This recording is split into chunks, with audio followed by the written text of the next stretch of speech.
ষষ্ঠ পরিচ্ছেদ। মায়া বা অহং আবরণ গেলেই মুক্তি বা ঈশ্বর লাভ। বিজয়।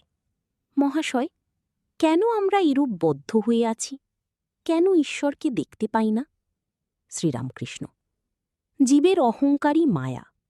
এই অহংকার সব আবরণ করে রেখেছে। আমি মোলে ঘুচিবে জঞ্জাল। যদি ঈশ্বরের কৃপায় আমি অকর্তা এই বোধ হয়ে গেল, তাহলে সেই ব্যক্তি তো জীবনমুক্ত হয়ে গেল, তার আর ভয় নাই। এই মায়া বা অহং যেন মেঘের স্বরূপ। সামান্য মেঘের জন্য সূর্যকে দেখা যায় না, মেঘ সরে গেলেই সূর্যকে দেখা যায়। যদি গুরুর কৃপায় একবার অহং বুদ্ধি যায়, তাহলে ঈশ্বর দর্শন হয়। 2.5 হাত দূরে শ্রীরামচন্দ্র, যিনি সাক্ষাৎ ঈশ্বর। মধ্যে সীতারূপিণী মায়া ব্যবধান আছে বলে লক্ষণরূপ জীব সেই ঈশ্বরকে দেখতে পান নাই। এই দেখ, আমি এই গামছাখানা দিয়ে মুখের সামনে আড়াল করছি, আর আমায় দেখতে পাচ্ছ না, তবু আমি এত কাছে। সেইরূপ ভগবান সকলের চেয়ে কাছে, তবু এই মায়া আবরণের দরুন তাকে দেখতে পারছ না।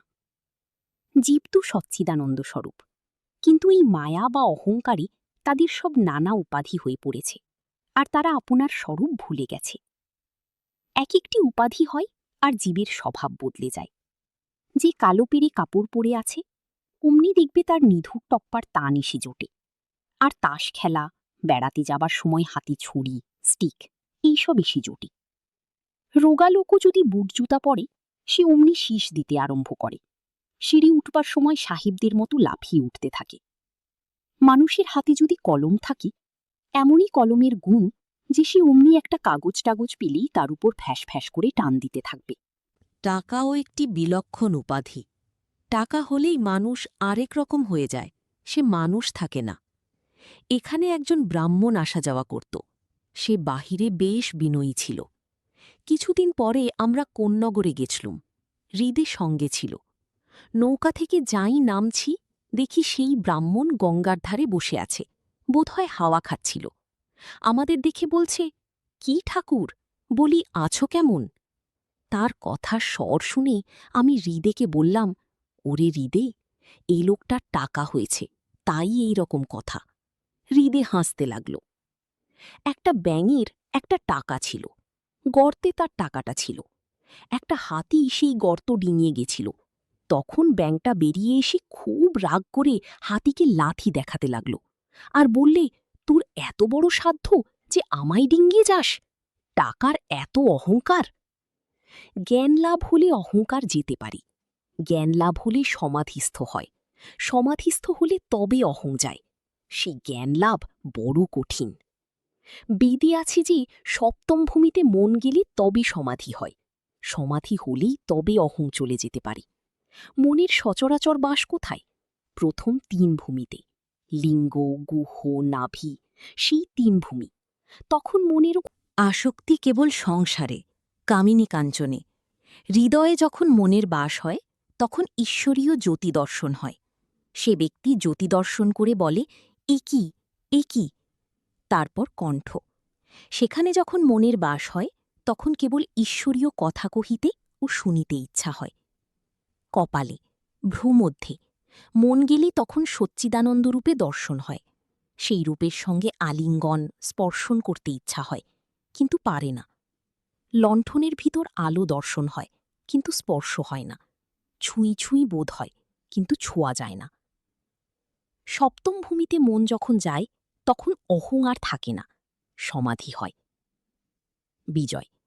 সেখানে পৌঁছিবার পর যখন ব্রহ্মজ্ঞান হয়, মানুষ কি দেখে? শ্রীরামকৃষ্ণ। সপ্তম ভূমিতে মন পৌঁছিলে কি হয়, মুখে বলা যায় না। জাহাজ একবার কালাপানিতে গেলে আর ফিরে না, জাহাজের খবর পাওয়া যায় না। সমুদ্রের খবরও জাহাজের কাছে পাওয়া যায় না। নুনের ছবি সমুদ্র মাপতে গিয়েছিল, কিন্তু যাই নেমেছে অমনি গলে গেছে। সমুদ্র কত গভীর কে খবর দিবেক? যে দিবে সে মিশে গেছে। সপ্তম ভূমিতে মনের নাশ হয়, সমাধি হয়। কি বোধ হয়, মুখে বলা যায় না। যে আমিতে সংসারী করে, কামিনী কাঞ্চনে আসক্ত করে, সেই আমি খারাপ। জীব ও আত্মার প্রভেদ হয়েছে এই আমি মাঝখানে আছি বলে। জলের উপর যদি একটা লাঠি ফেলে দেওয়া যায়, তাহলে দুটো ভাগ দেখায়। বস্তুত এক জল। লাঠিটার তরুণ দুটো দেখাচ্ছি। অহংই এই লাঠি। লাঠি তুলে লও, সেই এক জলই থাকবে। বজ্জাত আমি কি, যে আমি বলে আমায় জানে না? আমার এত টাকা, আমার চেয়ে কি বড় লোক আছে? যদি চোরে 10 টাকা চুরি করে থাকে, প্রথমে টাকা কেড়ে লয়, তারপর চোরকে খুব মারে, তাতেও ছাড়ে না, পাহারাওয়ালাকে ডেকে পুলিশে দেয় ও ম্যাদ খাটায়। বজ্জাতামি বলে জানি না আমার 10 টাকা নিয়েছে, এত বড় আস্পর্ধা। বিজয়, যদি অহং না গেলে সংসারে আসক্তি যাবে না, সমাধি হবে না, তাহলে ব্রহ্মজ্ঞানের পথ অবলম্বন করাই ভালো, যাতে সমাধি হয়। আর ভক্তিযোগে যদি অহং থাকে, তবে জ্ঞানযোগই ভালো। শ্রীরামকৃষ্ণ, দুই একটি লোকের সমাধি হয়ে অহং যায় বটে, কিন্তু প্রায় যায় না। হাজার বিচার কর, অহং ফিরে ঘুরে এসে উপস্থিত। আজ অশ্বত্থ গাছ কেটে দাও, কাল আবার সকালে দেখো ফিকড়ি বেরিয়েছে। একান্ত যদি আমি যাবি না, থাক শালা দাস আমি হয়ে। হে ঈশ্বর, তুমি প্রভু, আমি দাস, এইভাবে থাক। আমি দাস, আমি ভক্ত, এরূপ আমিতে দোষ নাই। মিষ্টি খেলে অম্বল হয়, কিন্তু মিছরি মিষ্টির মধ্যে নয়। জ্ঞানযোগ ভারী কঠিন, দেহাত্মবুদ্ধি না গেলে জ্ঞান হয় না। কলিযুগে অন্নগত প্রাণ, দেহাত্মবুদ্ধি যায় না, তাই কলিযুগের পক্ষে ভক্তিযুগ। ভক্তিপথ সহজ পথ। আন্তরিক ব্যাকুল হয়ে তার নাম গুণগান কর, প্রার্থনা কর, ভগবানকে লাভ করবে, কোনো সন্দেহ নাই। যেমন জলরাশির ওপর বাঁশ না রেখে একটি রেখা কাটা হয়েছে, যেন 2 ভাগ জল, আর রেখা অনেকক্ষণ থাকে না। দাস আমি, কি ভক্তের আমি, কি বালকের আমি, এরা যেন আমির রেখা মাত্র। 7ম পরিচ্ছেদ। বিজয়, শ্রীরামকৃষ্ণের প্রতি। মহাশয়, আপনি বজ্জাত আমি ত্যাগ করতে বলছেন, দাস আমিতে দোষ নাই? শ্রীরামকৃষ্ণ, হাঁ, দাস আমি, অর্থাৎ আমি ঈশ্বরের দাস, আমি তার ভক্ত, এই অভিমান, এতে দোষ নাই, বরং এতে ঈশ্বর লাভ হয়। বিজয়, আচ্ছা, যার দাস আমি, তার কাম ক্রোধাদি কিরূপ? শ্রীরামকৃষ্ণ, ঠিক ভাব যদি হয়, তাহলে কামক্রোধের কেবল আকার মাত্র থাকে। যদি ঈশ্বর লাভের পর দাস আমি বা ভক্তের আমি থাকে, সে ব্যক্তি কারু অনিষ্ট করতে পারে না। পরশমণি ছোঁয়ার পর তরবার সোনা হয়ে যায়, তরবারের আকার থাকে, কিন্তু কারু হিংসা করে না। নারিকেল গাছের বেল্ল শুকিয়ে ঝরে পড়ে গেলে কেবল দাগ মাত্র থাকে, সেই দাগে এইটি টের পাওয়া যায় যে এককালে ওইখানে নারিকেলের বেল্ল ছিল। সেই রকম যার ঈশ্বর লাভ হয়েছে, তার অহংকারের দাগ মাত্র থাকে, কামক্রোধের আকার মাত্র থাকে, বালকের অবস্থা হয়। বালকের যেমন সত্ত্ব রজ তমগুণের মধ্যে কোনো গুণের আঁট নাই।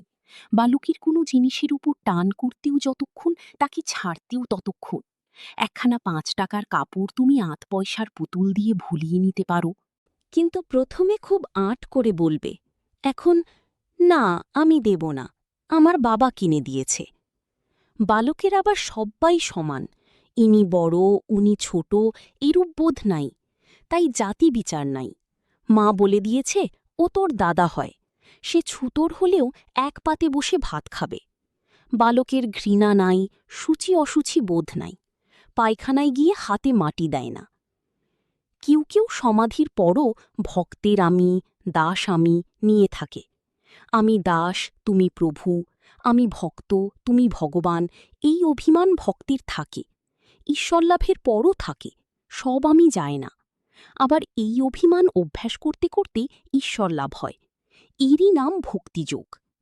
ভক্তির পথ ধরে গেলে ব্রহ্মজ্ঞান হয়।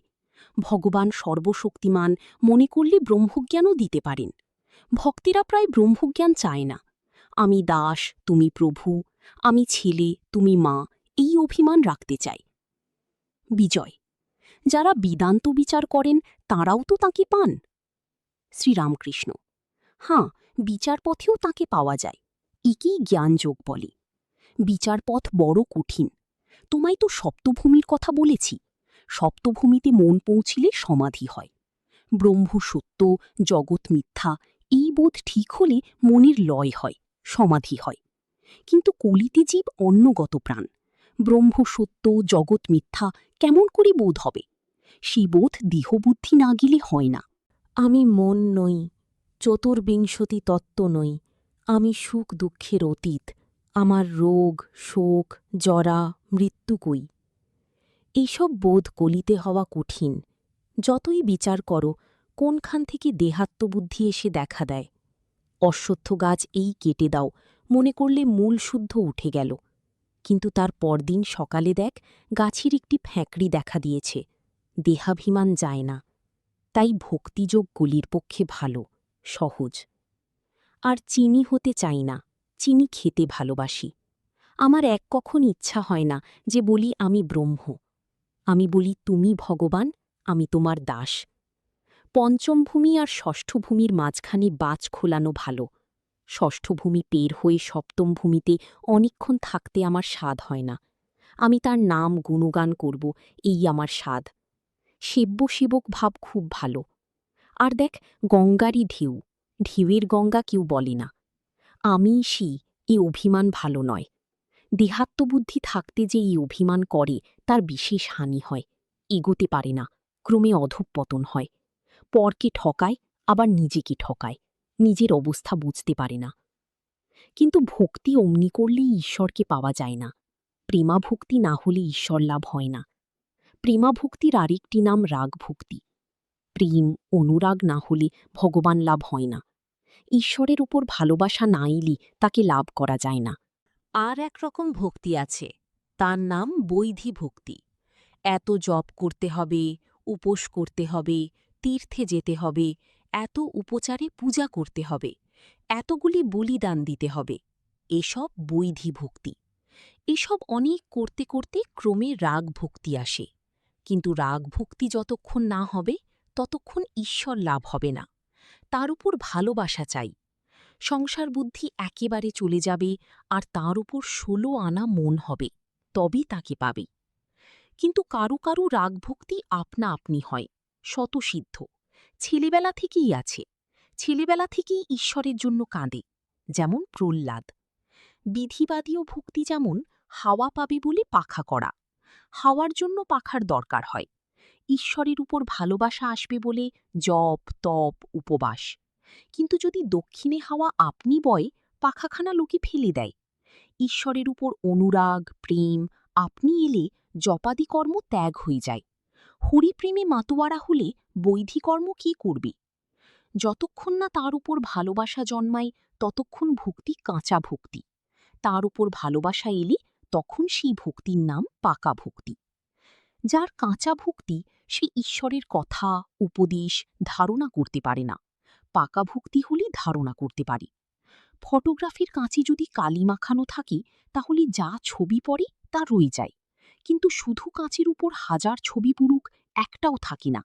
একটু সরে গেলেই যেমন কাঁচ তেমন কাঁচ। ঈশ্বরের উপর ভালোবাসা না থাকলে উপদেশ ধারণা হয় না।